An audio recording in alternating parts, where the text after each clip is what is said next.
మనం day to day రెగ్యులర్గా వాడే ప్రోడక్ట్స్ అంటే సన్ స్క్రీన్స్. మొన్న మా కజిన్ వచ్చి అక్క సన్ స్క్రీన్స్ వాడకూడదంట, క్యాన్సర్స్ వస్తున్నాయి అని అడుగుతున్నాను. మరి మీరేమో అంటే మీ dermatologist daily moisturizing sun screen వాడాలని చెప్తున్నారు. మరి దీని గురించి ఏంటి?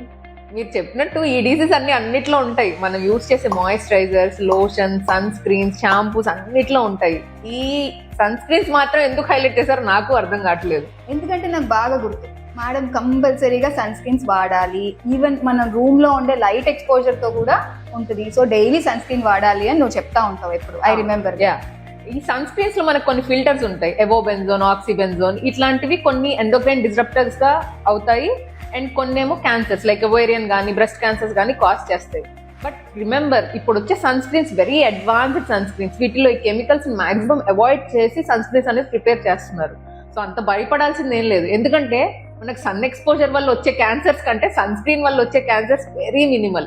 కానీ మన వాళ్ళు ఓన్లీ సన్ స్క్రీన్ యూస్ చేస్తే వచ్చే క్యాన్సర్ ని మాత్రమే పట్టుకొని కూర్చుంటారు. డెఫినెట్లీ మొన్న మా కజిన్ అలా అడగగానే నాకే డౌట్ వచ్చింది యాక్చువల్లీ. అంటే not only cancers and also ageing కానీ, మనకి ఇప్పుడు సన్ ఎక్స్పోజర్ ఎక్కువ ఎక్స్పోజ్ అవ్వడం వల్ల ఏజింగ్ కూడా వస్తుంది.